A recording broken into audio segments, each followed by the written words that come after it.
everyone. I think you are fine. আজকে আমি একটু ডিফারেন্ট বিষয় নিয়ে আলোচনা করব। সেটা হচ্ছে অনেককে আমি জিজ্ঞাসা করেছি এই প্রেজেন্ট কন্টিনিউয়াস টেন্স নিয়ে, যে আমি একটি পাখি দেখিতেছি বা দেখছি। দেখিতেছি হচ্ছে আমাদের সাধু ভাষা, সেটাকে সংক্ষেপে আমাদের চলিত ভাষায় বলা হয় দেখছি। যে এটা ট্রান্সলেশন কি হতে পারে আমাদের জেনে রাখা ভালো, যে আমরা যেহেতু আমাদের এই যে ইংরেজি ভাষাটা আমাদের কোনো মাতৃভাষা নয়, it is not our mother tongue, it is an international language and foreign language. So এই ভাষাটাকে আমাদের শেখার সর্বোচ্চ উপায় হচ্ছে ট্রান্সলেশন। তো আমি এখানে একটা মজার ব্যাপার বলি। আমার একটা স্যার একদিন আমাকে মজা করে বলছে, আমি যে তোমাদের এই টেন্সের ব্যাপারটা একটু বলি, সেটা তোমরা অন্যভাবে নিও না। সেটা হচ্ছে কীরকম, যে বলতে পারবা যে এই ক্লাসে সবচেয়ে সুন্দরী একটা মেয়ে থাকে, তো ওই সুন্দরী মেয়েকে আসলে কে পায়? খারাপ ছেলেটাও তার পিছনে লেগে থাকে, আবার ভালো ছেলেটাও লেগে থাকে। তো আলটিমেটলি আমরা বললাম যে হ্যাঁ, ভালো ছেলেটাই পায় এই মেয়েটাকে, তার মন জয় করে। কিন্তু স্যার বললো যে না, দেখো মেয়েরা সবসময় সময় চায়। হ্যাঁ, যে ওই ভালো ছেলেটা যদি 1 মিনিট সময় দেয়, তাহলে ওই খারাপ ছেলেটা তার জন্য বেশি সময় দেয়, 10 মিনিট সময় দেয় বা আধা ঘন্টা সময় দেয়। ভালো ছেলেটা যদি একটা গোলাপ দেয়, সে চিন্তা করে আমি 10টা গোলাপ দেবো।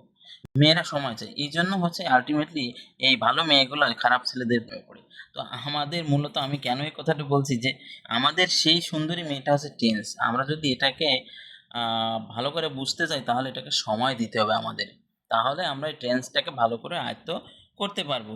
তো সেটা হচ্ছে কি, যে আমি অনেকে জিজ্ঞাসা করেছি এটা ট্রান্সলেশনটা কি হতে পারে। তো সে অনেকেই বলেছে I am sing a bird, কিন্তু এটা হবে না। এটার সঠিক উত্তরটা আমি একটু অন্যভাবে বুঝাই দিই সুন্দর করে। এটা অনেকে জানে কি আমি জানি না, না জানা থাকলে জেনে নিতে হবে। যেমন এই ভার্বটা আসলে সেন্সরি ভার্ব। সেন্স কেন, আমাদের 5টা ইন্দ্রিয় আছে, ষষ্ঠ ইন্দ্রিয় হচ্ছে মন। তো এই যে 5টা বা 6টা ইন্দ্রিয় থেকে যে ভার্বগুলো আসে, তাকেই মূলত সেন্সরি ভার্ব বলা হয়। তো লিখছি যে sensory verb is such a verb that doesn't take any continuous tense।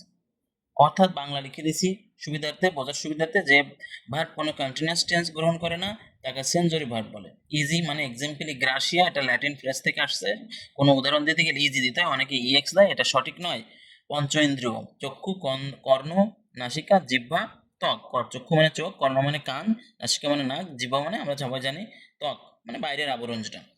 চোখের কাজ কি কি? সি মানে দেখা। আর সি এর কিছু ক্লোজেস্ট মিনিং লিখে দিছি, এগুলো সব হচ্ছে আমাদের সি এর closest meaning. That means synonym বলে দিতে পারি। আসলে সিনোনিম বলে কিছু নাই, ক্লোজেস্ট মিনিং, কাছাকাছি অর্থ।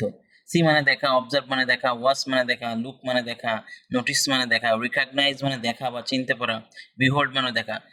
সি ওয়াচ আর লুকের পার্থক্য আমি আগের ক্লাসেই বলেছি। তো এই যে আমাদের সেন্স থেকে যে ভার্বগুলো আছে, যেমন কানের কাজ, কর্ণের কাজ হচ্ছে শোনা, হিয়ার। নাসিকার কাজ, নাকের কাজ হচ্ছে স্মেল, গন্ধ বা ঘ্রাণ নেওয়া। জিহ্বার কাজ হচ্ছে স্বাদ নেওয়া, টেস্ট।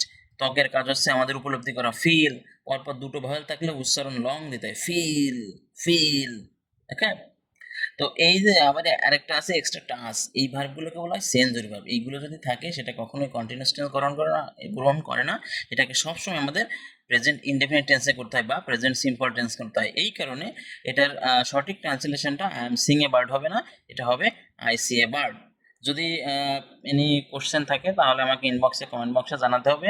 এখানে আমি পরবর্তী ক্লাসে ব্যাখ্যা দিব যে আসলে সাবজেক্ট বা অবজেক্ট কীভাবে ভেঙে ভেঙে টেন্স করতে হয়। Thank you very much.